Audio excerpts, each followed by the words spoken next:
alhamdulillah. Abẹ̀wá kí a má bínú kí ní nẹ́tíwọ̀kì yẹn ni ó mú ohun lọ tí a fi gbóhùn àwọn ìmáàmù wa nígbà tí wọ́n ń bá wa bá ọ̀rọ̀ yẹn lọ tí a dẹ̀ ti bá débi tí ó lágbẹ̀rẹ̀ kí Allah subhanahu wa ta'ala kó jẹ́ kó ṣe wá láǹfààní. Ibi tí wọ́n ń bá wa sọ̀rọ̀ lọ náà ni wípé kí ló dé tìgbéyàwó ń polúkúrúmuṣu. A dẹ̀ sọ débẹ̀ pé nínú àwọn reason tó ń fà á òun náà ni àìṣe istikhara, àìfọ̀rọ̀ tó Allah subhanahu wa ta'ala láti wá ìmọ̀nà lọ́dọ̀ rẹ̀, àìfọ̀nà tó létí àti ọ̀nà táwọn èèyàn ń gbà gbọ́ àgbọ́yé istikhara kí àwọn sheikh wa bá wa gbé láti bẹ̀ kọ́nà ọba àríkẹ́lá jẹ́ kárí wọn pẹ́. Hayakumullah. Naam, alhamdulillah wa sallallahu wa sallam wa baraka ala Muhammadin wa alihi wa sahbihi ajma'in. In tá ń sọ àbí tá ti sọ tá kàn fẹ́ ṣe summary rẹ̀ òun náà ni wípé nígbà tá bá fẹ́ fẹ́ra wa ká máa fi ti Allah síwájú, ká ṣe istikhara. A ti ṣàlàyé fún wa bó ṣe yẹ ká ṣe istikhara. A dẹ̀ ti sọ fún wa misconception àwọn èèyàn nípa istikhara táwọn bàbá wa ń pè ní istiara. A ti jẹ́ kó yé wa wípé istikhara simple ju gbogbo wàhálà tá a kóra wa sí yìí lọ. Istikhara ò nílò pa lọ ń béèrè. Istikhara ò nílò pé à ń béèrè orúkọ ìyá ọmọkùnrin tọmọ ẹni fẹ́fẹ́ àbí tí ọmọbìnrin tọmọ ẹni fẹ́fẹ́ àbí kóbìnrin lọ máa béèrè àbí kọkùnrin náà lọ máa béèrè fún ara ẹ̀. Kò nílò pa lọ ń béèrè nǹkan kan o, kò nílò pa lọ ń béèrè nǹkan kan. Kódà mo rẹ́ni tó send message yẹn sí mi I think a couple of months ago wípé ǹjẹ́ tí èèyàn bá fẹ́ ṣe istikhara ṣó nídìí kí èèyàn mọ orúkọ ìyá ẹni tí èèyàn fẹ́ fẹ́ kí la fẹ́ fi ṣe láàlàlàlà. Ànábì ò sọ tí ó jọ. Àwa ń jẹ́ kó yé wa pé ká lọ máa béèrè yìí, ká lọ máa yẹ nǹkan wò yìí, eléyìí kò tọ́ o, kúfúrú ni o. Kò sí báwọn èèyàn ṣe pákéjì rẹ̀ tó. Ó jẹ́ babaláwo ní yẹ nǹkan wò ní, ó jẹ́ àlùfáà tí ń pera rẹ̀ lálùfáà ní yẹ nǹkan wò ní nípasẹ̀ ká máa fi yẹ̀pẹ̀ ṣeré àbí ká máa mú ìtẹ̀sùbá ká ní ká mú ẹyọ kan ńbẹ̀ àti bẹ́ẹ̀ bẹ́ẹ̀ lọ nínú àwọn ọ̀nà táwọn èèyàn ń gbà ṣe iṣẹ́ yẹ̀mí wò. Kò tọ́ o, kúfúrú ni o. Ẹni tá a sì ń pè ní kúfúrú òun ni ẹni tó yọ ọ̀yàn kúrò nínú ẹ̀sìn gálá tó sọ̀yàn di kèfèrí. Ẹ jẹ́ á jìnnà sí o. Àwa rán wa létí ọ̀rọ̀ Ànábì wa Muhammad sallallahu alaihi wasallam tó sọ wípé man ata arrafan aw kahinan fasa'alahu an shay'in wa fi riwayatin fasaddaqahu bima yaqul faqad kafara bima unzila ala Muhammadin sallallahu alaihi wa alihi wasallam. Ànábì lẹ́nikẹ́ni tó bá lọ sọ́dọ̀ yẹ̀mí wò l'Ànábì sọ. Ànábì ò sọ pé babaláwo. So ó lè jẹ́ yẹ̀mí, ó lè jẹ́ babaláwo, ó sì lè má jẹ́ babaláwo. Ó lè jẹ́ àfáà tó bá ti ń yẹ nǹkan wò, yẹ̀mí wò lòun náà. Yẹ̀mí wò. Ó lè jẹ́ pásítọ̀ tó bá ti ń yẹ nǹkan wò, yẹ̀mí wò lòun náà. So Ànábì sallallahu alaihi wasallam ó lẹ́ni tó bá fi lè gba ọ̀dọ̀ wọn lọ tó wá lọ béèrè nǹkan kan lọ́wọ́ wọn, tó lọ béèrè nípa àlámọ̀rí kan lọ́wọ́ wọn gẹ́gẹ́ bí irú tá à ń sọ yìí, ṣé star wọn bára wọn mu àbí kò bá ara wọn mu. Ànábì lẹ́ni tó bá ṣe bẹ́ẹ̀, ẹnikẹ́ni tó bá ṣe bẹ́ẹ̀ ó ti di kèfèrí. Nínú ẹgbàá wa mi, Ànábì lẹ́ni tó bá gbà pé kò béèrè lásán o, wọ́n wá yẹ̀ wò, wọ́n wá ní wọ́n lè fẹ́ra wọn, star wọn bára wọn, tàbí wọn ò lè fẹ́ra wọn, ẹ má jọ fẹ́ra wọn o, star wọn ò bára wọn mu. Eléyìí Ànábì sallallahu alaihi wasallam ó ní ó sì sọ̀rọ̀ di kèfèrí. Ẹni tó tún wá lọ gbà á gbọ́. So torí náà ẹ jẹ́ ká jìnnà sí. Mo fún wa lápèjúwe ẹni tí mò ń bá sọ̀rọ̀ wípé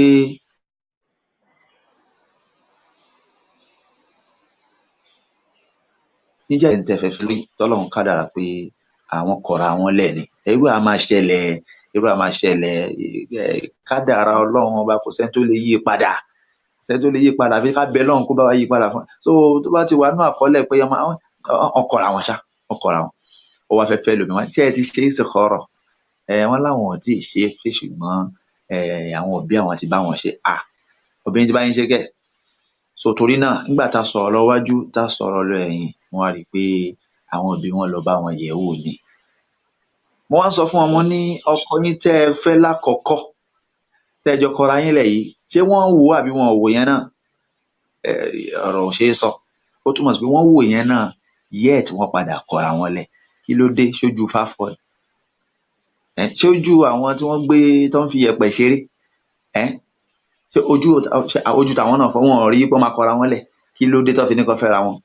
Ó túmọ̀ sí pé irọ́ funfun báláú òun ni a lọ ń yẹ nǹkan wò yìí. Istikhara simple ọmọ ìyá mi, wallahi ó simple.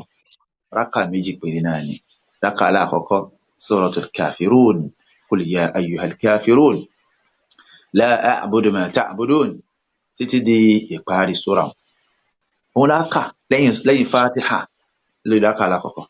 Rákà ẹlẹ́ẹ̀kejì a ka suratul Fatiha, a sì ka suratul Ikhlas, qul huwallahu ahad Allahu samad títí dé ìparí. Béèyàn ò bá wá mọ suratul Kafirun tí ò mọ Ikhlas, èyíkéyìí tó bá ti mọ̀ nínú ìwé Ọlọ́run kó fi ṣe istikhara. Bó bá ti wá yọ̀ tán, rákà méjì náà ni. Tó bá ti sálámà tán, ó wá rawọ́ ẹ̀bẹ̀ sọ́lọ́ pé wọ́ Ọlọ́run, kí n tí ń fẹ́ rawọ́ lé lágbájá yìí, tó bá jẹ́ pé oore ló máa jẹ́ fún mi láyé ń bí àti lálùkìyámà, Ọlọ́run ṣe lọ́kọ mi o, ṣe níyàwó mi o. Ṣùgbọ́n tó bá máa jẹ́ aburú fún mi láyé àti lálùkìyámà, Ọlọ́run gbé jìnnà sí mi, kó wá fi tó dáa jù lọ rọ́pò fún mi. Allahu akbar. Ẹ wá àdúrà Ànábì wa Muhammad sallallahu alayhi wa sallam. Ó simple gan. Ó ti yé, ó simple gan. So tá a bá ti wá ṣe eléyìí, a wà fara ti Allah. Ó ti yé, man yatawakkal ala Allahi fahuwa hasbuh. Ó ti yé, ẹnikẹ́ni tó bá ti gbára lé Ọlọ́run, Ọlọ́run á tó. Pé Ọlọ́run máa ṣe kí ni? Ọlọ́run máa wá guide wa. A dẹ̀ ti sọ fún wa wípé kò sí connection kankan láàrin istikhara àti àlá o. Ẹlòmíì Ọlọ́run dídì fún ní ẹ̀bùn àládé, bóyá nípasẹ̀ ìsúnmọ́ Ọlọ́run ọba rẹ̀. Ànábì sallallahu alaihi wasallam ó ní lam yabqa minan nubuwwati illa al-mubashirat. Ó ní kò sí nǹkan kan tó ṣẹ́kù nínú ìjẹ́ ànábì ju kí ni? Ìjọ al-mubashirat, àwọn ìró ìdùnnú lọ. Àwọn sàhábà béèrè pé kí ni tí ń jẹ́ al-mubashirat? Ànábì ní ar-ru'ya as-salihah, òun àlá tó dáa, àlá tó lálàáfíà. So ń bẹnu àwọn èèyàn tí wọn kì í ṣe gbogbo èèyàn ló ní eléyìí. Nígbà tí gbogbo èèyàn ò bá ti wá ní, ẹ ṣe máa wá àtàṣì àlá mọ́ istikhara wípé wà wá lọ lálàá, àbí kán ní àwọn fún yàn lókúta kan sábẹ́ pílò, àbí kán ní kéèyàn gbórí lórí Kùránì pé kìnnì kan ẹ̀wà wá rí ọkùnrin yẹn yóò kàn mọ́ ọbọ̀ báyìí ni, yóò kàn báyìí ni. Tó bá ti fi lè dọ́dọ̀ ẹ̀ tán yányán báyìí tó ti dì ẹ́ mú, ọkọ rẹ̀ ni. Ṣùgbọ́n tó bá fi lè gbáwájú rẹ̀ kọjá, kì í ṣọkọ rẹ̀. Gbogbo àwọn fíìmù ìjàpá àti yánníbo tá à ń gbé fáwọn èèyàn yìí, eléyìí ò bá lànà ẹ̀sìn mu. So eléyìí láti ṣàlàyé fún wa pé istikhara kò rí báyìí. Ẹ wá jẹ́ àkíyèsí gbogbo àwa tá à ń ṣe bẹ́ẹ̀, tá tún ń gbọ́n tá à ń sọ yìí, tá láàní gbọ́ tá láàní gbà. Ọlọ́run bá máa sọ̀rọ̀ wa nínú Qur'an. Ọlọ́run ó mà ní ká má ṣẹbọ pẹ̀lú. Ọlọ́run ní innahu man yushrik billah faqad harrama Allahu alayhi al-jannah. Ẹnikẹ́ni tó bá fi lè wá orogún pẹ̀lú Allah. Ìwà orogún pẹ̀lú Allah òun ni ìyẹ nǹkan wò. Yẹ nǹkan wò bí ibò. A ní ó rawọ́ ẹ̀bẹ̀ síwájú Ọlọ́run pé kọ́lọ́run ọba kó ṣe tó bá já sí pé ọkùnrin yìí ní ọkọ alálùbáríkà fún ẹ, kó ṣe lọ́kọ rẹ̀. Tó bá jóun níyàwó alálùbáríkà fún ẹ, kó ṣe níyàwó rẹ̀. Rawọ́ ẹ̀bẹ̀ síwájú Ọlọ́run. Ewu lábọn ìṣẹ́ máa tún máa bá kínní. Àwọn tó ń pera wọn ní ìyá súnà àti àwọn olóyè mọ́ṣáláṣí, olóyè ńláńlá tó tún ní special space nínú mọ́ṣáláṣí, wọ́n tún mẹ́bọ mọ́ ẹlẹ́gbẹ̀ẹ́. Torí kíni? Torí pé ọmọ wọn fẹ́ ṣe ìyàwó, torí pé ọmọ wọn fẹ́ ṣe kíni? Ọmọ wọn fẹ́ lọ́kọ. Bí n ti ń bá yín sọ̀rọ̀ yìí, oríṣiríṣi nǹkan ló ń ṣẹlẹ̀ tó ṣe yí pé àgbọ́yanu ni tẹ́ẹ̀ nílé panudé. Ẹ wá máa wọ pé ẹ̀yin ìyá olóyè náà, amúyá kan ó ti tó bí ọdún mélòó sẹ́yìn, olóyè ni wọ́n, àwọn náà dà sí làlájà nu mọ́ṣáláṣí tó tún wá mú ẹbọ mọ́rọ̀ wọn. Nígbà táwa correct wọn tún wá gbọ́, wọ́n tún sọ di kíní. Aṣáàfin wọn lẹ̀ nígbò yá, mo wá lọ bá wọn. Wọ́n ní alájà, ṣé kí n lọ sí mọ́ṣáláṣí yín kí n sọ pé yóò lóye o, wọ́n ṣe báyìí wọ́n ṣe báyìí wọ́n ṣe báyìí. Wọ́n ní wọ́n ní ṣe yẹn, má ṣe yẹn o. Ìjẹ̀bú mo sọ yẹn o. Wọ́n ní má ṣe bẹ́ẹ̀ o, ẹ wo nǹkan. ẹ wo nǹkan, wọn ò fẹ́ káwọn jọ̀mọ́ mọ̀ páwọn ń ṣe bọ̀, wọ́n sì ń ṣe lábẹ́lẹ̀. Ta là ń tàn? Ẹ ti gbàgbé ni ìgbà tí Malakul Jibril tó lọ bá Ànábì wa Muhammad sallallahu alayhi wa alihi wa sallam láwòrán èèyàn tó ń bèèrè lọ́wọ́ Ànábì, kí leléyìí sọ fún mi, kí leléyìí sọ fún mi. Ó débì kan ó ní sọ fún mi kí ni tí ń jẹ́ al-ihsan, kí ni tí ń jẹ́ dáadáa, ìwà dáadáa, ìwà rí, kí ni tí ń jẹ́ bẹ́ẹ̀? Ànábì ní al-ihsan an ta'budallaha ka'annaka tarahu fa in lam takun tarahu fa innahu yarak. Allahu akbar, sallallahu alayhi wa sallam. Ànábì ní táǹpé ní dáadáa, kí èèyàn tó lè pera rẹ̀ lẹ́ni dáadáa, ẹni rere, òun ní kíni? Òun ní ìsìn lọ́wọ́n ọba bí ìgbà tá à ń rí Ọlọ́run, bí ẹni pé Ọlọ́run ń bẹ wájú wa. Fa in lam takun tara, bó tilẹ̀ já sí pé ò lè rí Ọlọ́run. Fa innahu yaraka, Ọlọ́run bá rí ẹ àbí ò rí ẹni. Ó wá ń ṣe bọ̀, o rò pé àwọn èèyàn ò rí ẹ, ó ti gbàgbé pé Allah subhanahu wa ta'ala ò rí ẹ ni. Ìmọ̀ Ọlọ́run ọba ó ká gbogbo ayé ni. Wallahi al-azim. Tó Ọlọ́run bá sọ wípé ẹnikẹ́ni tó bá fi ṣe kíni, tó bá fi lè ṣẹbọ, yóò ṣe kíni? Yóò wọ̀ náà. Nínú àyà mi, Ọlọ́run bá subhanahu wa ta'ala wọ́n ní inna Allaha la yaghfir an yushraka bihi wa yaghfir ma duna dhalika liman yasha. Gbogbo ẹni tó bá ṣe ẹbọ tó wá kú sórí ẹbọ yẹn, àforíjì Ọlọ́run ọba ní máa bá wọn láyé. Ọlọ́run lóhùn ní foríjì wọn láyé ni o. Torí náà jẹ́ àkíyèsí o, kí Allah subhanahu wa ta'ala kó ṣe ọ̀nà nìkan kan wa. Ẹ jẹ́ ń fi léyìí kí n fi parí nọ́kítọ̀ yìí. Tó bá béèrè lọ́wọ́ kó wá pé ta lẹni tí Allah nífẹ̀ẹ́ sí jù, kò sẹ́ni tí mùsùlùmí máa sọ ju dání lọ, Ànábì wa Muhammad sallallahu alaihi, ó clear, sallallahu alaihi wasallam. Ìkẹ́ Ọlọ́run, ọlá Ọlọ́run, orí ajẹ́njẹ́tọ̀ rẹ̀ kó máa bá Ànábì wa Muhammad sallallahu alaihi wasallam. Ó clear wípé ta ni? Ànábì wa Muhammad sallallahu alaihi wasallam. Tòun ti bọ́lọ́run ṣe nífẹ̀ẹ́ Ànábì tó, Ọlọ́run wá dájọ́ ọ̀rọ̀ kan Ànábì. Walaqad uhiya ilayka wa ila alladhina min qablik. Ìrẹ́ Ànábì, la in ashrakt, ìwọ Ànábì fún ara rẹ̀, bí n ti nífẹ̀ẹ́ rẹ̀ tó yìí, bí n ti gbé ọ̀gá tó yìí, Ọlọ́run mọ̀ pé Ànábì ò ní ṣe nǹkan yẹn o. Òun làwọn olùmọ̀ ló fi sọ yìí pé méjì ni. Ọlọ́run ọba ń sáùn díẹ̀, Ọlọ́run bá ń fi rinlẹ̀ wípé nǹkan yẹn lágbára, nǹkan ó burú gan ni o, lọ́lọ́run ló ṣe ń dájú ọ̀rọ̀ kan ni tí ò ní ṣe nǹkan yẹn. Wọ́n ní ìkejì ni pé ẹ̀yin tẹ́ ẹ jẹ́ ọmọ lẹ́yìn rẹ̀, ẹ máa gbọ́ o, wípé tó bá fi lè mú mi kí n fèsì ọ̀gá yín gangan, ṣé ọ̀pẹ́ yín fún ara yín ẹ̀já mọ̀ kankan nù. Ọlọ́run ní la in ashrakta, èrè Ànábì, tó o bá lọ mẹ́bọ mọ́rọ̀ rẹ̀, tó o bá kàn lọ ṣe bọ kínkín báyìí, la yahbatanna amaluka, gbogbo iṣẹ́ rẹ̀ yín sì bàjẹ́, iṣẹ́ rẹ̀ ń bàjẹ́. Ìfẹ́ mi tí mo ní sí ẹ tó fi ga ju gbogbo èèyàn lọ pátá yóò sì wálẹ̀ lẹ́ẹ̀kan náà. Ọlọ́run mọ̀ pé Ànábì ò ní ṣe o, sallallahu alaihi wasallam. Tọ́lọ́run bá lè bá Ànábì sọ̀rọ̀ báyìí, how much more àwa tá náà nǹkan kan bì. Ẹ jẹ́ àkíyèsí, táwọn ọmọ wa bá fẹ́ bí n ti ń bá yín sọ̀rọ̀ yìí, ìgbéyàwó kan sì dàrú, ìgbéyàwó tó pósù 6 ó sì dàrú torí ní sọ yìí, lórí pé kí ni? Ìyá ìkànnà àwọn ìyá ọkọ ló bá ṣe kí ni? Ló bá mọ́mọ́ rẹ̀ jáde, ló bá lọ yẹ̀ wò, wọ́n ti fẹ́ra wọn tán o, ló bá mọ́mọ́ rẹ̀ jáde. Subhanallah, subhanallah, àwọn èèyàn, subhanallah, sì là ń ṣe Islam. Èmi ò mọ orú Islam tá à ń ṣe tí àwa gbàfà fún Allah subhanahu wa ta'ala. Gbogbo kíní ní ló ń dàgbé sí ayé ọ̀pọ̀lọpọ̀ rú. Èyí tá ń pè ní Islam, ẹlòmí kọ́ rò pé kí ló ti ń bẹ ẹlòmí alóhun liberal Muslim, pé wọ́n ń ṣe èyí tó wù wọ́n nínú ẹ̀sìn ni. Islam kọ́ nìyẹn. Islam al-istislamu lillahi bit-tawhid. Àkọ́kọ́ ni ká jupájusẹ̀ sílẹ̀ fún Ọlọ́run ọba lákọ̀ọ́kọ́, bit-tawhid, lẹ́ni tí ò ṣe gíní, lẹ́ni tí ò mú kúfùrù, tí ò mẹ́bọ mẹ́rù. Òun ní tá ń pè ní Islam. Wọ́n ṣe Islam aláǹṣe, kí ló ti ń pè? Àǹṣe thumma amanu thumma kafaru, thumma amanu thumma kafaru, thumma zdadu kufran. Ọlọ́run ni lam yakunillahu liyaghfira lahum. Subhanallah. Tí wọ́n gan burú jà àwọn ẹlẹ́bọ lọ. Torí pé táwọn ẹlẹ́bọ kílẹ̀ àti mọ̀ pé bọ́ ní ń ṣe. Ṣùgbọ́n tó ń ṣe nifaq, tó ṣe pé kódà gbogbo wájú rẹ̀ bá ó dúdú ni. àwọn ni wọ́n máa ń bá wọn níwájú ní mọ́ṣáláṣí, kódà wọ́n tún tún mọ́ṣáláṣí. Ẹ wo àwọn iṣẹ́ olóore tí wọ́n ń ṣe nínú ilé Ọlọ́run ọba. Ṣùgbọ́n tòun ti bẹ́ẹ̀ ńkọ́, lẹ́yìn wọ́n máa ṣe tó ọmọ wọn fẹ́ ìyàwó báyìí, wọ́n sì fi tọ́lọ́run ọba yẹn lẹ̀, wọ́n sì gbá tèṣù mú. Wọ́n á máa gba ẹ̀tàn jẹ pẹ̀lú àwọn àfáà, àwọn àlùfáà tó ń pọn alálùfáà. Alọ́ba àwọn yẹ gbáwò ń yàwó kíní kan yìí, ẹlòmíràn ní omi lòun lò ń tóun, gbogbo agbára tí ń jẹ́ tómi òun lòun ní. Ẹ jẹ́ ká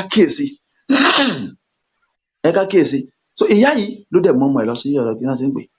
Ibẹ̀ ni àwọn yẹ̀mí wò tí wọ́n sọ pé ọmọ tó o fẹ́ yìí pé kò ẹ̀ lè last bí n ti ń bá yín sọ̀rọ̀ yìí, wọn ò fẹ́ra wọn mọ́ o, wọn ò fẹ́ra wọn mọ́. Nínú tí ń da lérú òun gbogbo eléyìí, torí pé Ṣaitan inú rẹ̀ máa ń dùn ní kí yìgì túká. Ẹ ti gbàgbé ọ̀rọ̀ Ànábì ni sallallahu alayhi wa sallam. Ṣaitan yóò rán àwọn ránṣẹ́ rẹ̀, àwọn ọmọ ogun rẹ̀ yóò rán wọn jáde, bóyá ẹ lọ máa bá yé àwọn èèyàn jẹ́. Wọ́n bá fún lábọ̀, kí ni èwo ni wọ́n ṣe? Mo ṣe báyìí, try. Èwo ni wọ́n ṣe? Mo ṣe báyìí, try. Ní kété tí kan bá sọ yìí pé lónìí yìí mo dá láàrin lọ́kọláya, mo dàrú, Ṣaitan á sì parí pé sàdánkátà rẹ̀ ìwọ ogun ló ṣiṣẹ́ o. Inú Ṣaitan á máa dùn ní nígbà tí gbéyàwó ṣe kíni tó bá dàrú. Fún ara yín ẹ wá lọ sọ́dọ̀ Ṣaitan pé kó bá yín dàrú. Ẹ rí nǹkan bẹ́ẹ̀ fún ara yín náà lè lọ. So kọ́lọ́n kó ṣàánú nǹkan kan wa, ẹ jẹ́ ká kíyèsí o. So ibi tá a ti lọ òun náà ni pé ká tó fẹ́ra wa ká máa ṣe kíni, ká fi ti Allah ká fi síwájú. Ẹlẹ́ẹ̀kejì òun náà ni ká ṣèwádìí ara wa, àti sọ yẹn náà. Ká ṣèwádìí ara wa, ṣèwádìí ara yín. Ẹ̀yin sisters ẹ ṣèwádìí àwọn brothers, ẹ yé gbẹ̀tàn jẹ́ pẹ̀lú Facebook posts, ẹ yé gbẹ̀tàn jẹ́ pẹ̀lú rẹ̀. Àwọn sheikh wa tí wọ́n ń anchor program yìí àtèmi tí mò ń sọ̀rọ̀ yàrá náà máa ń post lórí Facebook. Ó ti yé ń sìn, bí kankan ni wọ́n bá sọ pé òun fẹ́ fẹ́ yín, ẹ má gbé tó, ẹ ṣèwádìí wa. Àbí sheikh bó ni? Àgbọ́yé bẹ́ẹ̀ ni, Mashallah brothers ló tó ta pé Mashallah brothers, bẹ́ẹ̀ ni àwọn fi àwọ̀ afẹ́ ń rajà. Ẹ ṣèwádìí lọ́dọ̀ àwọn tó bí wọn, lọ́dọ̀ àwọn tó ní wọn, ẹ ṣèwádìí lọ́dọ̀ àwọn tí wọ́n kẹ́kọ̀ọ́ lọ́dọ̀ wọn, ẹ ṣèwádìí ní mọ́ṣáláṣí, àwọn mọ́ṣáláṣí tó ti ń kírun, ẹ ṣèwádìí káàkiri. Ẹ gbìyànjú kẹ́ ẹ mọ ẹni tẹ́ ẹ fẹ́ fẹ́. So tẹ́ bá ti ní fair knowledge nípa ẹ̀, ó ti sọ pé èèyàn máa pé tán. Al-kamalu lillah, perfection belongs to Allah alone. Kò sẹ́ni náà tó pé tán o. Gbogbo ẹni tó bá sọ pé òun wá a perfect sister, àfà tí ó fi wọ sàárè kò ní rí, wallahi kò lè rí. Àbó òun wá perfect brother tí ó fi wọ sàárè kò lè rí. Ó máa wá kiri náà ni, kò sẹ́ni tó pé tán. Ṣùgbọ́n ẹ ṣèwádìí, ẹ ti mọ̀ ìgbà mo lè kó pẹ̀lú nǹkan báyìí. Ok, eléyìí mi ò lè kó pẹ̀lú ẹ̀. Lápèjúwe, kó ti mọ̀ pé ok, aṣàkíyèsí lára ọmọ kan pé ó máa ń parọ́.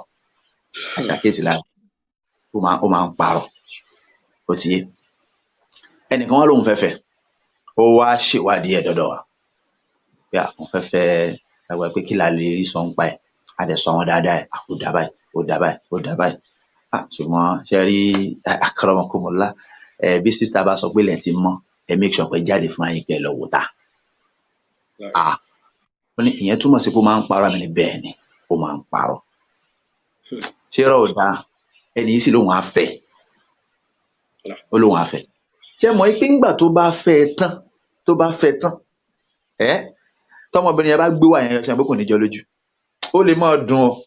Kódà gan, ó lè jó òun ló máa padà, lọ́lọ́run máa lò láti yí i padà tí ò fi ní máa parọ́ mọ́.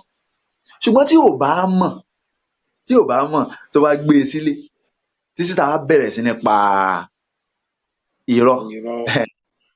Wàláhì ní káyọ̀ lè máa last 1 month. Ó lè máa last 1 month. Jásí pé a ní láti ṣèwádìí nípa ara wa. Àwa brothers náà tí àtàwọn sisters tó bá wá ṣèwádìí yàn lọ́dọ̀ wa, ẹ jẹ́ ká gbìyànjú ká sọ nǹkan àbá mọ̀, ká dẹ̀ wà sincere. Ká má fi opportunity yẹn bá tèèyàn jẹ́ pé ó tiẹ̀ ti dà láyé wọn. Abẹ́ sì ń sọ aburú nípa ẹ̀, Ọlọ́run ó bi wá o. Wattaqu yawman turja'una fihi ila Allah thumma tuwaffa kullu nafsin bima kasabat wa hum la yuzlamun. ẹ jẹ́ ká páyà ọjọ́ tẹ́mi wa ó bọ́ lára wa tára wa ò ní wúlò fún wa mọ́, tó ṣe pé ó dínú sàárè ká tó mọ̀. ẹ jẹ́ ká páyà ọjọ́ náà, ká má parọ́ mọ́ yẹn. àwa náà sì rèé tí wọ́n bá wá ṣèwádìí nípa wa lọ́dọ̀ ènìyàn sì sọ ohun tó mọ̀, tó ti bẹ́ẹ̀ nìyẹn ò bá ti parọ́ mọ́ wa, ẹ jẹ́ ká gbà bẹ́ẹ̀. báwo ni ò ṣe ní sọ? ó ní láti sọ, mo mọ̀ nǹkan báyìí pa ẹni, mo mọ̀ nǹkan báyìí, á sọ dáadáa, á sì sọ ìdàkejì rẹ̀. mo rò pé eléyìí òun ni tí ṣe kí ó jẹ́. bákan náà nínú àwọn tí ń da ilé rú lónìí, òun náà ni ìkóyán àwọn òbí kéré. bẹ́ẹ̀ ni, the place of parents in our marriages. ìkóyán òbí kéré, ọ̀nà oríṣiríṣi làwọn brothers and sisters fi ń kóyán òbí kéré lónìí o. ẹlòmíì yóò sàbẹ̀ ṣẹ̀ríà, bẹ́ẹ̀ ni yóò ní nínú ṣurutu nikah kò sí ìyá ìyàwó ń bẹ̀, ìyọ̀ǹda ìyá ìyàwó ò sí ń bẹ̀. ọmọ yóò wá ṣe kí ni? yóò wá ṣe nikah lẹ́yìn dání, lẹ́yìn ìyá rẹ̀ tí ìyá rẹ̀ ò ní mọ̀. lóòótọ́ sẹ́ni kò sí nínú ṣurutu nikah yìí tó tọ́, ṣùgbọ́n ṣé kò sí nínú àádà wa ni? àwọn àfáàní al-aadatu muhakkama, ṣé kò sí nínú rẹ̀ ni? kí ló dé tá a fi fẹ́ yọ ìyá wa kúrò? ó kẹjá wò báyìí.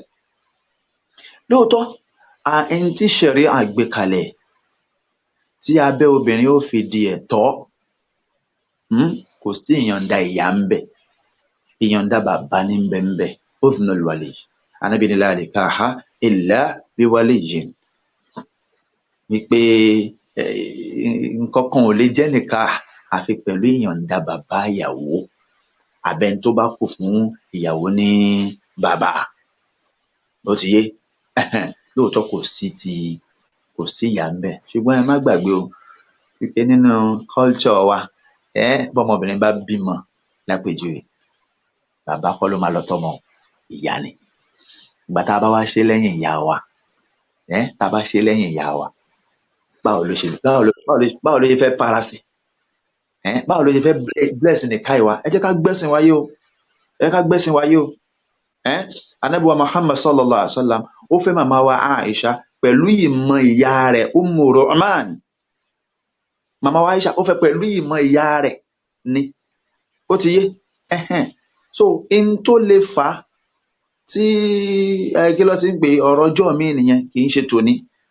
náà àwọn ọgbà míì sì máa ń wà tó yẹ pé kódà bàbá ẹni gan lè sọ pé má fẹ́ lágbájá yìí. ṣé ẹ rí àwọn òbí wa, a ní láti gbọ́rọ̀ sí wọn lẹ́nu o.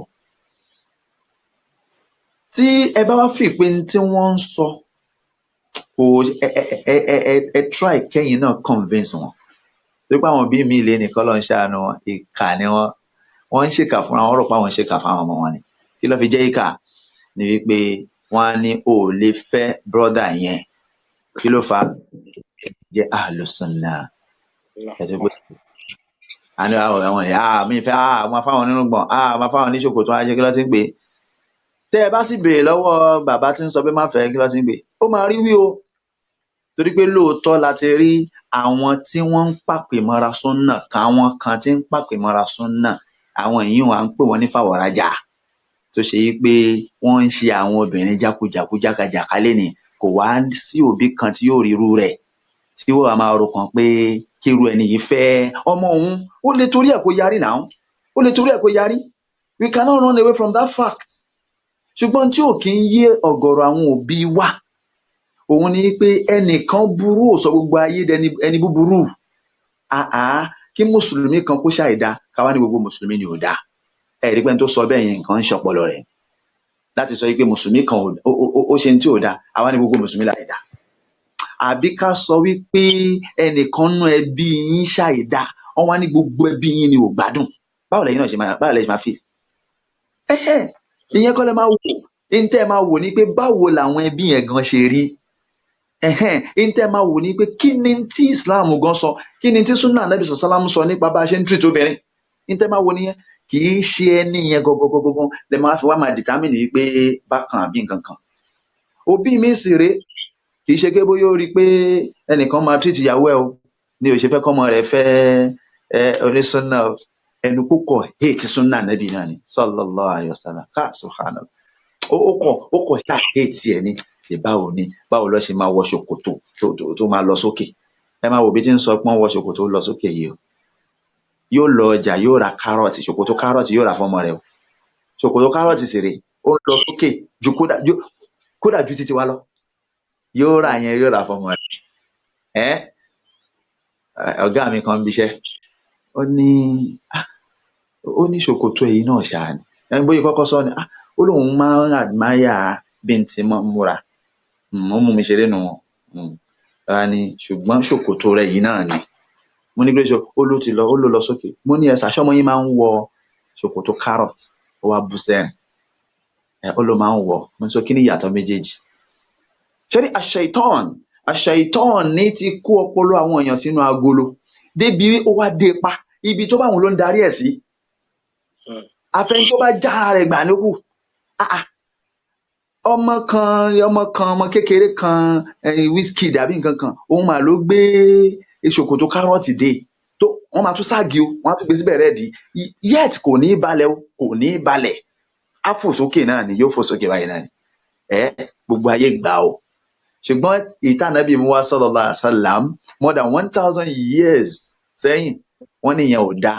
Ti mọ̀ pé ṣàìtọ́ọ̀nì ni ó fọwọ́ bà yín lọ́pọlọ tẹ̀ fi ń takò. Nígbà ayé Michael Jackson tó kú ní àìpẹ́ yìí ṣòkòtò Michael Jackson ò kì í balẹ̀ yóò fò sókè yóò wá wọ sọ́ọ̀kì tó ń ṣáná yóò wá wọ̀ sí yóò wá máa fi ẹsẹ̀ ń jó. Kò sẹ́ni tó bú Michael Jackson rí pé ó gba wèrè mọ́rin kò sẹ́ni tó sọ bẹ́ẹ̀. Ṣùgbọ́n tó bá ṣe ti súnà wọn ló gba wèrè mọ́ ẹ̀sìn yá subhan ẹ̀ sì bẹ̀rù Ọlọ́run. Ibẹ̀ kọ́ là ń lọ. Ẹ̀yin òbí wa tẹ́ ẹ máa sọ wípé kọ́mọ yín má fẹ́ lágbájá tó bá ti ń já sí pé torí pé nìyẹn ń ṣẹ̀sìn tọ́lọ́run ọba ni tó bá pé torí pé ó ń ṣe súnà Nábì ni sallallahu alaihi wasallam ń ṣòbíire. Ó yẹ ṣòbíire kó bí yóò dúgba ní ò lè fẹ́ subhan kò dẹ̀ wá ṣèwádìí. Bàbá kan wọ́n máa padà kábàámọ̀ o. Ọmọ wọn ó padà yàyàkuyà mọ́ wọn lọ́wọ́. Wọ́n wá ní àwọn ò bá ti mọ̀ káwọn dẹ̀ fílẹ̀ pẹ̀lú àwọn tọmọ àwọn tí ń tẹ̀lé ń gbà yẹn o. Mo láwọn wo ni ó láwọn bíi tiyín báyìí náà ni ó ti ń tẹ̀lé wọn ń gbà yẹn o. Wọ́n ní ṣùgbọ́n mi ò láìkí wọn mo já lẹ́yìn wọn ni. Ọmọ ìwà padà wá di nǹkan wá pé mo bá dẹ̀ ti fílẹ̀. Àbámọ̀ ní máa gbẹ̀yìn ọ̀rọ̀ gbogbo ẹni tí ò bá ti fẹ́ kọ́ ọmọ òun ṣe tọ́lọ́. Wọ́n máa ń gé ká àbámọ̀ jẹ gbẹ̀yìn ni. Ẹ já bẹ̀rù Ọlọ́run ká kíyèsí tí ó ti yé. Òbí lè sọ fọ́mọ pé má fẹ́ mi ní fẹ́ kó fẹ́ lágbájá yìí. You should be able to present tenable reasons, logical ones, rational ones. tó gbé tọmọ rẹ náà bá gbọ́ kì í ṣe ọ̀rọ̀ ẹ̀sìn. Bí ẹ bá ní kọ́mọ yín má fẹ́ èèyàn nítorí ẹ̀sìn, kí l'Ànábì ní ká torí ẹ̀ fẹ́ kíní kan? Bíbẹ́sìn náà fadhar bidhati din tarbati yadak. Níta Ànábì sọkọ́ nìyẹn sallallahu alaihi wasallam. Ànábì láwọn kan máa ń fẹ́ yàwó torí ẹwà, àwọn kan máa ń fẹ́ yàwó, wọ́n máa ń fẹ́ bìnrin torí kíni, torí ìdílé, àwọn kan máa ń fẹ́ bìnrin torí owó, àwọn kan sì máa ń fẹ́ bìnrin torí ẹ̀sìn. Kí l'Ànábì sọ? Ànábì ní ẹ fẹ́ nítorí kíni? Torí ẹ̀sìn. Bákan náà ẹ fẹ́ ọkùnrin nítorí ẹ̀sìn. Ẹ̀sìn yẹn gọ́gọ́gọ́gọ́gọ́ lọ́ba. Ẹ̀sìn yẹn lẹ́yìn wá sọ pé yẹn ń kọ̀ torí pé ẹja bẹ̀rù Ọlọ́run. Ṣùgbọ́n àwa ọmọ náà ẹ jẹ́ ká máa wò àwọn òbí wa wọn hate wa. Bóbi bá sọ wípé mi fẹ́ kó fẹ́ ẹni, kí ló dé? Òbí mi lè sọ pé instinct mi ò kọ́ mu ni. Má fagídí ṣe o, wàá farabalẹ̀ ni. Mommy, daddy, let us pray over it now. Ẹ jẹ́ ká wò ẹni yìí wù mí o, ṣùgbọ́n mo dẹ̀ ti ṣe istikhara, èyí náà bá mi bẹ lọ́hùn ló ti yé. Òbí tó bá jó bìrì nígbà tó ní instinct rẹ̀ ò mú un, ò ní sáré conclude bẹ́ẹ̀, ìwọ náà wá bẹ lọ́hùn. Kọ́rọ̀ ẹ má dàbí ọ̀rọ̀ ẹnìkan tó padà ń gbé àwọn òbí rẹ̀ ṣépè pé ẹ̀yin náà kọ́ lẹ́fà ẹni tó yẹ kí n fẹ́ jẹ́ ń fẹ́ ẹni má fẹ́ mo fi ilẹ̀ tán mo padà fẹ́ ní tí ẹ fẹ́ kí n fẹ́ òbí tọ́rọ̀ mi wá dà lé ni ó wá ń fi èpè ránṣẹ́ sáwọn òbí rẹ̀. Ẹ kíyèsí o tí rẹ ni tí bàbá rẹ̀ kú báyìí ó sì lọ bá bàbá rẹ̀ mi tó tẹ̀ sí ó ní stand up now, stand up, look at you. Ẹ má yẹ kọ́rọ̀ wá dibẹ̀ o, ẹ má yẹ kọ́rọ̀ wá dibẹ̀ o, ó ti yé. So àwa ọmọ náà ká farabalẹ̀ ká ṣe kíni. We need our parents blessings níbi tá a dé dúró yìí. Kíní kan wà ń bẹ tá ní láti kíyèsí. A lè ṣe ká má bára wa sọ̀tọ̀.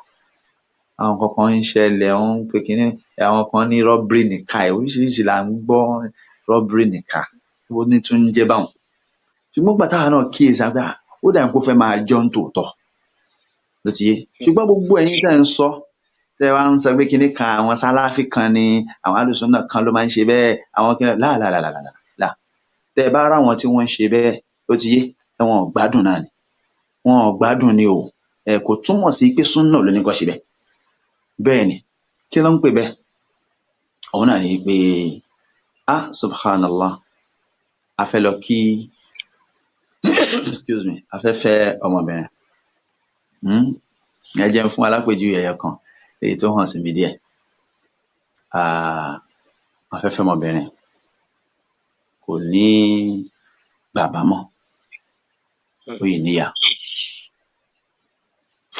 Ọ̀rọ̀ tí ń panilẹ́kún òun lọ̀rọ̀ yìí. Gbogbo àwọn tá a bá kó sí, wàláhì àláníyàn àti bẹnu àtẹ́lù wá.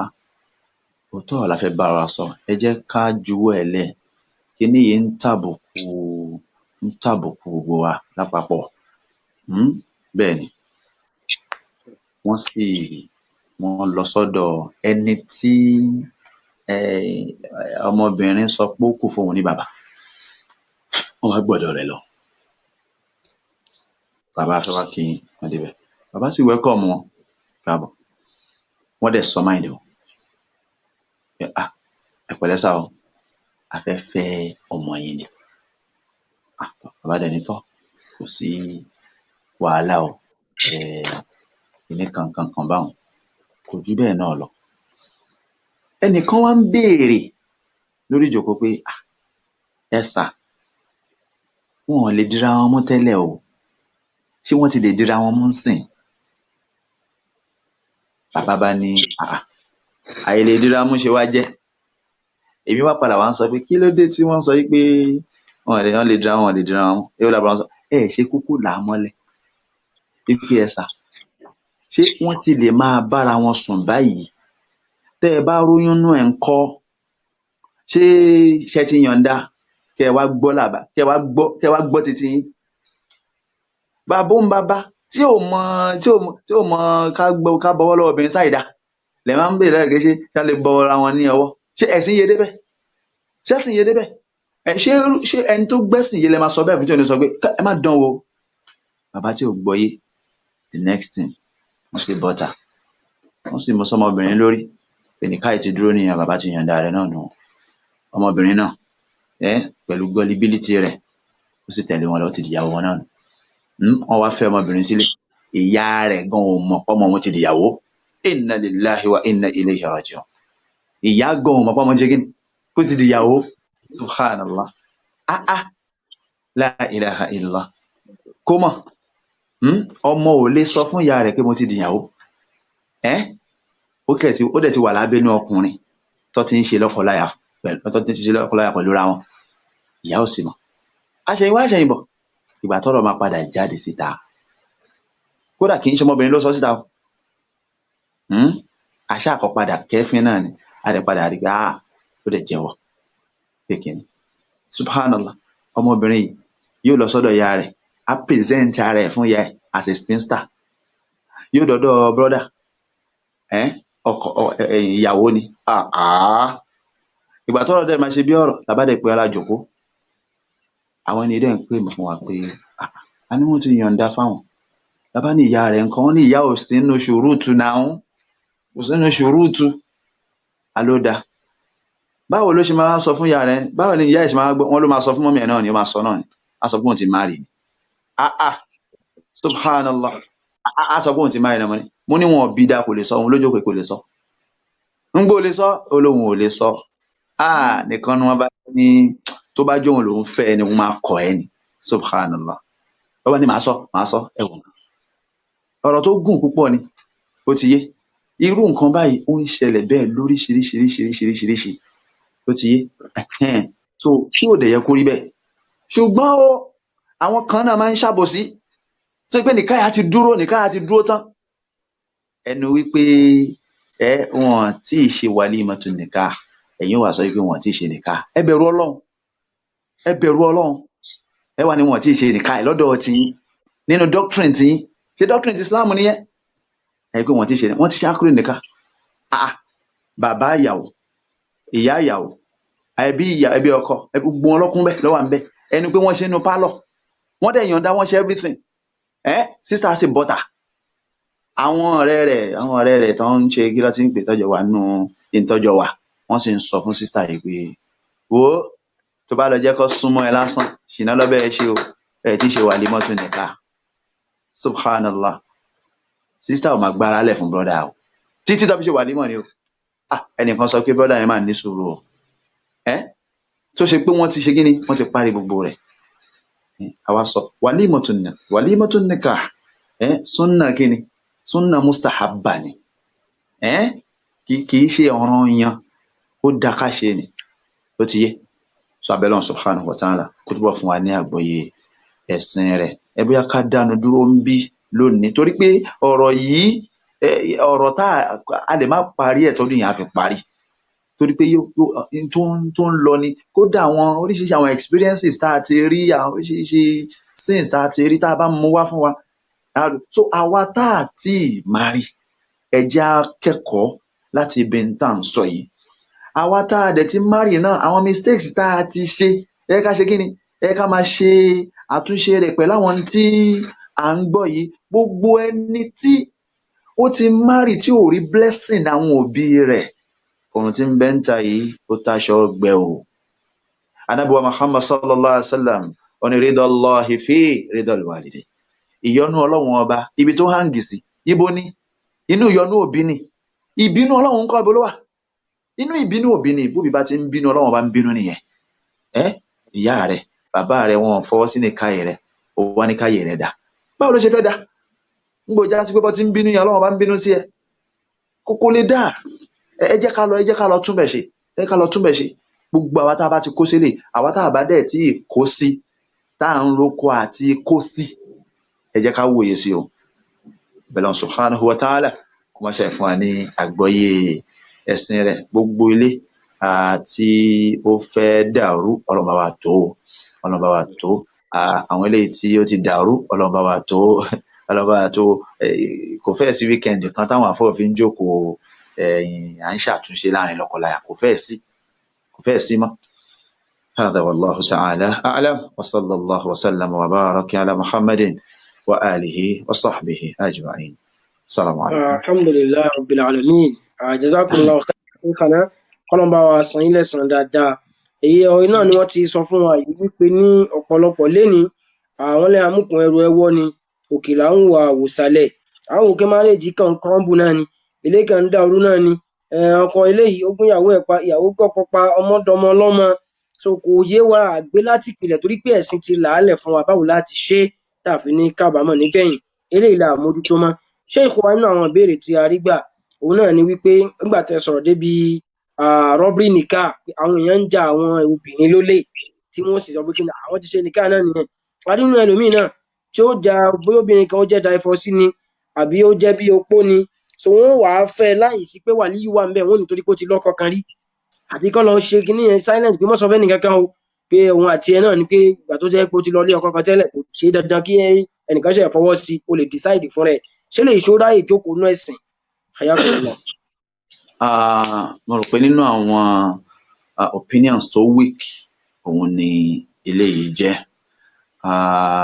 èyí tó pọ̀ jù nínú àwọn olùmọ̀ ẹ̀sìn gẹ́gẹ́ bí ẹ̀rí tí wọ́n rí òun náà ni pé bóbìnrin bá ti marry rí tí ọkọ kọ̀ọ́lẹ̀ tó wá fẹ́fẹ́ ọkọ míì ó pọ̀ dandan kí wàlíyù rẹ̀ ìyẹn bàbá rẹ̀ kó ṣe kí ni kó fà á ní ọwọ́ lẹ̀ kódà bí ò bá ní baba láyé mọ́ baba tún ṣe kí ni baba tún kù ni ẹni tó bá kù fún ní baba ló máa ṣe kí ni ló máa fà á ní ọ̀wọ́lẹ̀. Eléyìí òun ni ó lọ́lá jùlọ nínú àwọn ọ̀rọ̀ tí ó ń bẹ ní ilẹ̀. Òun ló sì fini ní ọkàn balẹ̀, òun ló fini lọ́kàn balẹ̀. Bóyá lọ́jọ́ míì á tẹpẹlẹ mọ́ ọ̀rọ̀ kan, ọ̀rọ̀ wípé ọkùnrin náà tó fẹ́ lọ fẹ́ ọmọ, tó fẹ́ lọ fẹ́ obìnrin, ṣé ó ti yé, tó wá ní kò sínú ṣùrúùtù wípé kí bàbá àti ìyá òun wà ńbẹ̀. Ó ti yé, ìyẹn náà tún wà ńbẹ̀ o. Ọ̀rọ̀ secret nikai ìyẹn náà tún wà ńbẹ̀ o, tá a máa treat níjọ́ mi bi idhnillahi ta'ala. Secret nikai yẹn ló tún ń já ràn yín sí yín o. Ó ti yé. So abẹ́lọ́run subhanahu wa ta'ala kó má ṣàì ṣàánú gbogbo àwa tá a bá ti tọ́kọ bá ti kọ́lẹ̀ tá a wá fẹ́ rì máa rì, ó pọn dandan o kí àwọn òbí wa kán mọ̀ sí, kán sì fà wá ní ọ̀wọ́lẹ̀. Allahu a'lam. Naam, èyí tí ẹ̀sà tó máa dáhùn torí àsìkò àwọn ìmáàmù wò lọ́ọ́ bá wa kí jímọ̀ fáwọn èèyàn lé. Èyí tí àtúnṣáré yẹ̀wò òun náà ni wípé ìjẹ́ past ọkọ àti ìyàwó ìjẹ́ wọ́n lè sọ fúnra wọn. Kò tó dípé nínú ta rí tó tún dá wàhálà lẹ̀ ó ní pé bóyá ń ṣe ni bọ́dà ti rò bóyá obìnrin yóò ṣe kan rí, àbóbìnrin náà ti rò pé àbúrò àwọn nǹkan kan rí. Nígbà tí wọ́n wá jọ fẹ́ra wọn, oníkálùkù wá bẹ̀rẹ̀ sí wá di àkùnsínú le gbíngbin. Wọ́n béèrè títí kí ló fà á, àfi pé nígbà tó wá dójú ẹ̀ náà ṣẹ̀ wá sọ pé òun ò gbà bó ṣe yẹ kóun bà. A jẹ́ pé wọ́n sọ̀rọ̀ débẹ̀. Ṣé lèyìn náà kúnnú tó lè dà ìgbéyàwó rú, àbí tí báwo la ṣe lè tákùrú iṣu bẹ́ẹ̀? Hayakumullah. Kódà nínú tó ti da ìgbéyàwó rú dáadáa òun ni tẹ́ sọ yìí. Bẹ́ẹ̀ ni tó ti dàrú. Mo rò pé mo ṣe write up kan lórí ẹ̀ náà láìpẹ́ yìí nípa wípé it is my sincere advice wípé the issue of virginity be discussed before the marriage knot is tied. Pé kí wọ́n sọ. Obìnrin tí yóò dákẹ́ nípa rẹ̀ ó ní láti jẹ́ obìnrin tó yẹ pé kí ni obìnrin tó wà nílé tí wọ́n ti súnmọ́, tí ó dákẹ́ nípa rẹ̀, tí ò ní sọ nǹkan kan nípa ẹ̀, ṣó ti yé.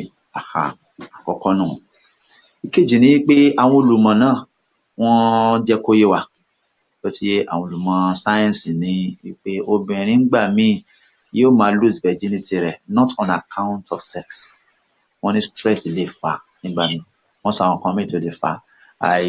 Kí n mọ ọdún lè fà wá sí write up ọmọ ìyá wa Abu Imran so nípa nǹkan yìí. So torí náà brother mi tí sister ti sọ fún pé virgin lòun, tí wọ́n wá fẹ́ra wọn, ǹjẹ́ kọ́ dẹ̀ súnmọ́ra kò bá sister ní virgin mọ́, sister wa sọ pé kò sẹ́ni tó súnmọ́ orí, brother lè má gbàgbọ́. So brother tó bá ti ní knowledge wípé kì í ṣe sex nìkan ni ó máa ń deflower obìnrin, yóò ti ṣe kí ni, kóbìnrin náà má sì parọ́, kó má parọ́, ó ti yé. So I think pẹ̀lú àwọn nǹkan tó ń ṣẹlẹ̀, mo rò pé ó dáa púpọ̀ kí ni pé ká ti jọ sọ, kí brother ti mọ tóun fẹ́ bà, ó ti yé ń sìn. Àkọ́kọ́ ni. Ìkejì ni wípé ṣé rí gbogbo ẹni tó bá ń gbé Nàìjíríà wa yìí, pàápàá jùlọ tí ń gbé Èkó wa o, bọ́lọ́run bá kádàrá pé yóò rí virgin fẹ́ dé, àwọn virgins wà o, àti ẹ̀sìn rọ̀ bẹ́ẹ̀, àwọn virgins wà, àti yé ń sìn, àwọn brother system dáhùn virgins fẹ́, ó ti yé. Ṣùgbọ́n ọ̀pọ̀lọpọ̀ àìmọye àwọn obìnrin tí ó ṣe pé upbringing wọn ó fà á kí wọ́n lose virginity wọn. Ṣé pé kò ń ṣe kò sẹ́sìn ilé wọn, kò sí àkàtọ́, kò ságbọ́yé, kò sí nǹkan kan, ó ti yé. Wọ́n bí ẹlòmíì sínú ẹbọ ni, wọ́n bí ẹlòmíì sínú kí ló ti ń pè é ni, pé ká jí láàárọ̀ báyìí bí ṣìnà, òun ló gbajúmọ̀ ní àwùjọ. Tí ẹni yìí dẹ̀ ti kọjá, ó ti pass through irú experience báyìí, kọ́lọ́n tó padà wá. Ẹlòmíì ó máa dé university, polytechnic àbí college of education ló ṣe máa rí àgbọ́yé ẹ̀sìn, a ṣe àwọn pé àṣekìní yìí ò dá, á dẹ̀ stop ẹ̀. Ṣùgbọ́n abẹ́ obìnrin tí wọ́n ti já, ṣó máa tún dí padà ni? Kò ṣáà lè dí mọ́. Tó ti yé. So irú káwa brothers náà ká máa show understanding, àti pé àwọn brothers náà tá à ń pariwo virgin kiri àdúgbò, ṣé virgin làwa náà? Àìmọye wa náà tá a ti lọ lórí àwọn obìnrin, tá a ti lọ lórí àwọn àbúrò aláàbúrò, lórí àwọn ẹ̀gbọ́n ẹlẹ́gbọ̀n lóríṣiríṣi, ṣé ti yé àwọn ọmọ virgin kiri àwọn ọmọ kìíní kan bí ó bá ti jẹ́ virgin mi ò lè fẹ́ tọ́ ẹni kálukú interest oníkálukú so ẹni bá ń wá virgin kò sáburú ń bẹ̀ o ká wá virgin o kódà ànábì encourage wa pàápàá ibi ká ṣe kíni ibi ká fẹ́ virgin ṣùgbọ́n táwọn sọ ni pé peculiarity environment wa peculiarity environment wa ó gba ká tó fún ní another thought tí ó ti yé ń sìn kó máa já sí pé ọ̀rọ̀ virginity náà ni àyẹ̀mọye virgin náà nígbà míì tó ṣe pé ya subhanallah virginity ó máa pass o ṣùgbọ́n morality nǹkan àfa ó fèlè kú ó túmọ̀ sí pé ká jẹ́ obìnrin rere lọ́ọ̀dẹ̀ ọkọ ó kọjá virginity. Virginity is one of it. I did a write-up some time ago. I tagged it the price of virginity. So I'm not belittling the significance of virginity. No, that's not what I'm saying. But I'm only being realistic here. And I expect everyone to be as well. Ó ti yé ń sìn pé virginity pàtàkì o ṣùgbọ́n given the peculiarity of our own society tó ti wà porous yìí kó ṣeé ṣe kí ẹ má ṣe kíni kí ẹ má rí virgin so torí náà my sincere advice náà ni pé kí wọ́n discuss rẹ̀ kí wọ́n tó fẹ́ ara wọn wallahu ta'ala a'lam. Ayakumullah Sheikh mi mọ̀ bóyá ẹ lè tún máa dáhùn ìbéèrè ẹyọ kan yìí sísà kẹ́ tó máa lọ láti ọjọ́ méjì so ẹni ìbéèrè pé àwọn gangan ni àwọn experience irú nǹkan bẹ́ẹ̀ ọkọ àti ìyàwó tí wọ́n jọ ń ṣiṣẹ́ tí wọ́n bá ti jọ jí kóun lé láàárọ̀ yòókù dalẹ́ so àwọn ọmọ ìlú ìtọ́jú gbọ́nmisómi ò tó wá ṣẹlẹ̀ pé ọ̀rà ìwọ ìyàwó mi gbọ́ dún lé ńgbà náà sálárì ìyàwó dẹ̀ ó jẹ́ bíi ×2 tọkọ ẹ̀ tí n bá wá dún lé bọ́ láṣẹ máa san bí ìwọ ni ó dún lé èmi wọ́n ṣàbẹ̀ sí jọ fà á tí o lè fẹ́ dàrú irú advice wo la ní fún ẹ níbẹ̀ àti pé kí lẹ̀sìn fi worú bẹ́ẹ̀. Allahu Akbar àdánwò ńlá lélẹ́yìí o àdánwò ńlá ni ẹ̀rí kí Allah kó túbọ̀ ṣàánú ẹnì kọ̀ọ̀kan wa irú nǹkan báyìí ó nílò ká bẹ̀ lọ́hùn sí pé kí Allah kó guide wa. I think the person needs to set our priorities right. Kí làwọn priorities? Ṣé iṣẹ́ ṣó ju ọmọ lọ àbí kò ju ọmọ lọ? Ó clear sí lọ́kọ-láya wípé àwọn ò rí àwọn ọmọ yẹn tọ́jú and the question is ta ló yẹ kó tọ́jú ọmọ primary? Ṣebí ìyàwó ni gbogbo obìnrin waqarna fi buyutikunna èmi tọ́lọ́ bá sọ nìyẹn Ọlọ́run ní ẹgbẹ́ ńlẹ̀ tó ti ẹ̀sìn ò tako pé kóbìnrin ń ṣiṣẹ́ o bó tilẹ̀ já sí pé ó láwọn irúṣẹ́ tóbìnrin lè ṣe ìyẹn kọ́ là ń sọ tó ti so bẹ́ẹ̀ sì bá tako kóbìnrin ń ṣiṣẹ́ Ọlọ́run bóyá Ọlọ́run bá ti sọ pé kóbìnrin má yan zaka àbí tó tó ẹ̀sìn tako ṣùgbọ́n náà sọ ni pé nígbà tí à ń ṣiṣẹ́ obìnrin tó bá ti ń forí gbá primary duty rẹ̀ tọ́lọ́run máa béèrè lọ́wọ́ ẹ̀ lórí ẹ̀ yóò wá mú kan ní méjì torí pé iṣẹ́ tá à ń sọ̀rọ̀ rẹ̀ iṣẹ́ lè bọ̀ tí ó ti yẹ lóòótọ́ lè jẹ́ ×2 tọkọ lè jẹ́ ×3 tọkọ iṣẹ́ lè bọ̀ wàláhì iṣẹ́ lè bọ̀ tí ó ti yẹ so bí iṣẹ́ bá wá bọ̀ tí tọmọ bá bọ́ fún yàn kan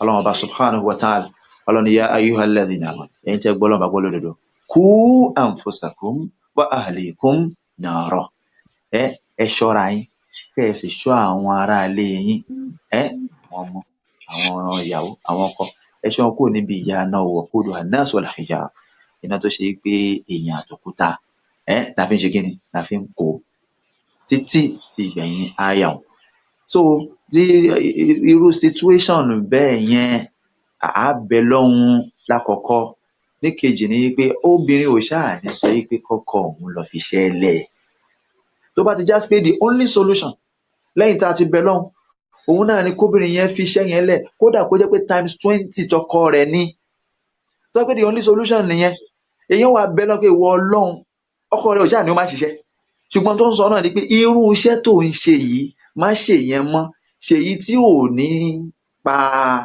à ń tọ́jú ọmọ lára ṣé ti ẹ sì bẹ lọ́hùn Ọlọ́run á sì sọ iṣẹ́ ẹ̀mí tẹ́ máa ṣe yóò sọ di ìlọ́po fún yín tóbìnrin bá ṣe nítorí pé mo gbàfà fún ọkọ mi torí pé Ọlọ́run bá ní kí n gbàfà fún tó ti yé ń sìn nítorí pé mo tẹ̀lé àṣẹ ọkọ mi nítorí pé Ọlọ́run ní kí n tẹ̀lé àṣẹ rẹ̀, ó wá fi iṣẹ́ rẹ̀ lẹ̀ bí idhnillahi ta'ala, Ọlọ́run á ṣe kí ni yóò sì tó, yóò gbọ́wọ́ ọkọ sókè, yóò sì gbọ́wọ́ ìyàwó náà sókè, wọ́n sì ráwọn ọmọ wọn tọ́. Àbẹ́fẹ́ kọ́rọ̀ yẹn dàbí ọ̀rọ̀ àwọn ẹni tó ṣe wípé lálkìyámà kódà òbí yóò make àlìjánnà pẹ̀lú àwọn ìwà tó àwọn iṣẹ́ tó ṣe, ṣùgbọ́n torí pé kò láǹfààní àti rá àwọn ọmọ rẹ̀ tọ́, àwọn máa ń make iná. Sẹ́yìn fẹ́ káwọn ọmọ ìtìyín wọ̀ náà àlìjánnà yẹn wá nílé wọbẹ̀ ò tó bá yẹ pẹ́yìn lẹ fà táwọn ọmọ yẹn fi fẹ́ wọ̀ náà. Lọ Suratul Ahzab táwọn ọmọ máa parí pé Rabbana ìrẹ́ Ọlọ́run bá wà atihim di'fayni minal adhab, ìrẹ́ Ọlọ́run ọba iṣẹ́ ẹ̀rá àwọn bí wáyé bá a dọ́bù ìyá wọn ni, má jẹ́ wọ́n yà nìkan di'fayni bá wa dọ́bù rẹ̀ wal'anhum la'nan kabira, èpè ńlá bá wa ṣe fún wọn. Ṣé fẹ́ máa gbé pé àwọn ọmọ yín, ṣé fẹ́ káwọn ọmọ yín ṣe tánà di yín níjọ́ gbé ìdàlùkìyámà. So torí náà àmọ̀ràn mi fún irú obìnrin bẹ́ẹ̀ òun náà ni pé lákọ̀ọ́kọ́ kò bẹ̀ lọ tó ti yé, èkejì òun náà ni wípé kó set priorities and right. Mo dẹ̀ feel wípé any right thinking person mọ̀ wípé ọmọ ni a máa gbé sókè ju owó lọ. Ìkẹta, àmọ̀ràn fọ́kọ, ọkọ ìwọ náà mọ ipa tíyàwó rẹ ń kó nínú gíní nínú ìgbéyàwó yín, ìwọ náà mọ ipò owó rẹ kéré jọjọ, owó pọ̀ òun ló dúró ńlẹ̀ dáadáa. Ààrẹ lè ní kó o fi iṣẹ́ títì ẹ lẹ̀, má jẹ́ kí ego má yẹ kó ṣe ẹ léṣe. Ẹ lè jọ bára yín sọ ní pẹ̀lẹ́kùtù, ìyàwó mi báyìí ẹ jẹ́ fún alápèjúwe àsìkò tí lọ àpèjúwe àwọn ẹnìkan tí Ọlọ́run kádàrá pé mo mọ̀ exactly this same kinní náà ni. Nítorí bá ṣe rí gbogbo àwa tá a máa sọ̀rọ̀ lọ́kọláya tá a mọ tó ń gùn ọ́ láàrin wọn, tẹ wá ń pe ọkọ nígbẹ̀wò dání, Ọlọ́run ó bi wá o, Ọlọ́run ó bi wá, ó ti yé sìn. Torí pé tí ọkọ àti ìyàwó bá ti understanding ló matter. Ìyàwó oríṣẹ́ tó wà òkè dáadáa tó ń gbowó gidi, ọkọ iṣẹ́ tóun ń ṣe kò sówó kan ń bẹ̀rẹ̀ dàbí alára, owó tó ń rí bẹ̀ gan mi ìròbó tóun fúnra ẹ̀ jẹ́ ká tó wá sọ pé ó máa bọ́ ìyàwó bọ́ ọmọ. Ọlọ́run dẹ̀ kádàrá pé ìyàwó òun ṣe kíni òun iṣẹ́ tó wà òkè. Àwọn táwọn sọ yìí àwọn tẹ́sí ń yé tààrà náà débi pé ó fẹ́ hàn sáwọn èèyàn yìí pé because ẹni tó ń ta wòsíwòsí àtẹni tó ṣí supermarket jẹmọ́ ta ló lówó náà méjì, mímẹ́ tó ṣí supermarket ni wọ́n ní láti sọ yẹn fún yàn. So ó clear sáwọn èèyàn pé ìyàwó ń lówó ju ọkọ lọ, ló di pé wọ́n tún ń gun mọ́tò, ọkọ ní ń gbé mọ́tò káàkiri, ọkọ ló ń ṣe kílọ̀, ọkọ ló ń ṣe gbọ́, ọkọ ló ń ṣàwọ̀. Ìyàwó ọkọ gan ló máa gbé ìyàwó rẹ̀ lọ sí ibi iṣẹ́, ló sì máa ṣe kíni òun náà sì máa lọ sí ibi iṣẹ́ títí ẹ̀. Ọkọ ló máa gbé àwọn ọmọ lọ sí kílọ̀ tí ń pè àwọn èèyàn ó ní ó ti jẹ̀fọ́ ni, ìyàwó mẹ́fọ́ sí ni, ìwọ náà lọ wá bóyá máa ṣẹ̀fọ́ fún ọkọ rẹ̀. So ti yé wọ́n understand ara wọn ni, that is what is called understanding. Lóòótọ́ kì í ṣe gbogbo ọkùnrin ló lè ṣe irú ẹ̀, bí wọ́n ò bá lè ṣe má condemn ẹni tó ń ṣe bẹ́ẹ̀, at least they are enjoying their marriage, wọ́n ń gbádùn ìgbésí ayé wọn. Now ìwọ obìnrin sìn bọ́kọ rẹ ò bá lè ṣerú nǹkan bẹ́ẹ̀ kó ṣe ká ìwọ ló máa fi iṣẹ́ yẹn lẹ̀ tí wàá sì bẹ́ẹ̀ lọ́n kọ́lọ́n ṣe kíni kọ́lọ́n ṣe ètò dáa jù yẹn lọ fún ẹ. Wallahu ta'ala a'lam. Naam, jazakumullahu khairan. Ó wù ní ká jẹran pẹ́ lẹ́nu òǹfọ̀rọ̀yàn fún náà ni ò jẹ́ ká tó máa pàdé àwọn sheikh wa àwọn imam wa inshallah ní ọ̀sẹ̀ tó ń bọ̀, kí Allah subhanahu wa ta'ala kí ó jẹ́ ká rí wọn pẹ́. Òun náà ni wọ́n ti sọ fún wa yẹn, ẹ dákun ẹ jẹ́ ká wà lóò lákèésí ká dẹ̀ lè tolerate ara wa, kí Allah subhanahu wa ta'ala kí ó ṣe ilé wa náà ní ilé ìdùnnú, kó dẹ̀ ṣe ní ìdílé aláyọ̀. Kí àwọn sheikh wa náà lẹ́ẹ̀kan sí pé jazakumullahu khairan. A máa fi eléyìí náà ṣe ìlọ. Subhanakallahumma wa bihamdik, nashhadu an la ilaha illa ant, nastaghfiruka wa natubu ilayk. Wassalamu alaikum wa rahmatullahi wa barakatuh. Wa alaikum assalam wa rahmatullahi wa barakatuh.